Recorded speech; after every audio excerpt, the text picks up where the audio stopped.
मत्ती रचित सुसमाचार 15वां अध्याय। तब यरूशलेम से कितने फरीसी और शास्त्री यीशु के पास आकर कहने लगे, तेरे चेले पुरनियों की रीतों को क्यों टालते हैं कि बिना हाथ धोए रोटी खाते हैं? उसने उनको उत्तर दिया कि तुम भी अपनी रीतों के कारण क्यों परमेश्वर की आज्ञा टालते हो? क्योंकि परमेश्वर ने कहा था कि अपने पिता और अपनी माता का आदर करना, और जो कोई पिता या माता को बुरा कहे वह मार डाला जाए। पर तुम कहते हो कि यदि कोई अपने पिता या माता से कहे कि जो कुछ तुझे मुझसे लाभ पहुंच सकता था वह परमेश्वर को भेंट चढ़ाई जा चुकी, तो वह अपने पिता का आदर न करे, सो तुमने अपनी रीतों के कारण परमेश्वर का वचन टाल दिया। हे कपटियों, यशायाह ने तुम्हारे विषय में यह भविष्यवाणी ठीक की कि ये लोग होठों से तो मेरा आदर करते हैं, पर उनका मन मुझसे दूर रहता है, और ये व्यर्थ मेरी उपासना करते हैं, क्योंकि मनुष्यों की विधियों को धर्मोपदेश करके सिखाते हैं। और उसने लोगों को अपने पास बुलाकर उनसे कहा, सुनो और समझो। जो मुंह में जाता है वह मनुष्य को अशुद्ध नहीं करता, पर जो मुंह से निकलता है वही मनुष्य को अशुद्ध करता है। तब चेलों ने आकर उससे कहा, क्या तू जानता है कि फरीसियों ने यह वचन सुनकर ठोकर खाई? उसने उत्तर दिया, हर पौधा जो मेरे स्वर्गीय पिता ने नहीं लगाया उखाड़ा जाएगा। उनको जाने दो, वे अंधे मार्ग दिखाने वाले हैं, और अंधा यदि अंधे को मार्ग दिखाए तो दोनों गड्ढे में गिर पड़ेंगे। यह सुनकर पतरस ने उससे कहा, यह दृष्टांत हमें समझा दे। उसने कहा, क्या तुम भी अब तक ना समझ हो? क्या नहीं समझते कि जो कुछ मुंह में जाता वह पेट में पड़ता है और संडास में निकल जाता है, पर जो कुछ मुंह से निकलता है वह मन से निकलता है, और वही मनुष्य को अशुद्ध करता है। क्योंकि कुचिंता, हत्या, परस्त्री गमन, व्यभिचार, चोरी, झूठी गवाही और निंदा मन ही से निकलती हैं।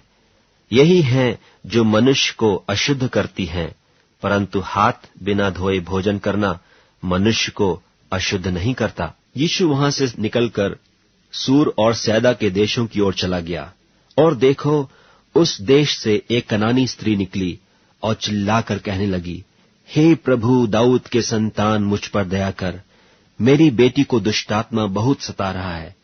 पर उसने उसे कुछ उत्तर न दिया, और उसके चेलों ने आकर उससे विनती कर कहा, इसे विदा कर, क्योंकि वह हमारे पीछे चिल्लाती आती है।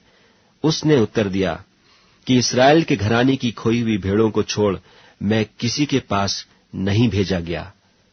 पर वह आई और उसे प्रणाम करके कहने लगी, हे प्रभु, मेरी सहायता कर।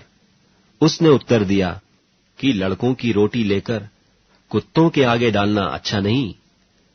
उसने कहा, सत्य है प्रभु, पर कुत्ते भी वह चूर चार खाते हैं जो उनके स्वामियों की मेज से गिरते हैं। इस पर यीशु ने उसको उत्तर देकर कहा कि हे स्त्री, तेरा विश्वास बड़ा है, जैसा तू चाहती है तेरे लिए वैसा ही हो। और उसकी बेटी उसी घड़ी से चंगी हो गई।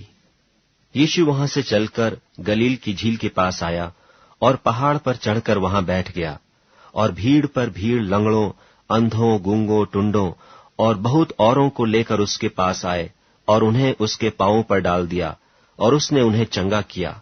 सो जब लोगों ने देखा कि गूंगे बोलते और टुंडे चंगे होते और लंगड़े चलते और अंधे देखते हैं, तो अचंभा करके इस्राएल के परमेश्वर की बड़ाई की।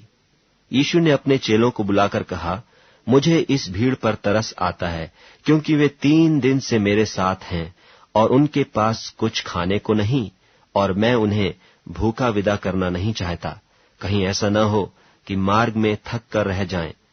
चेलों ने उससे कहा, हमें इस जंगल में कहां से इतनी रोटी मिलेगी कि हम इतनी बड़ी भीड़ को तृप्त करें? यीशु ने उनसे पूछा, तुम्हारे पास कितनी रोटियां हैं? उन्होंने कहा, 7 और थोड़ी सी छोटी मछलियां।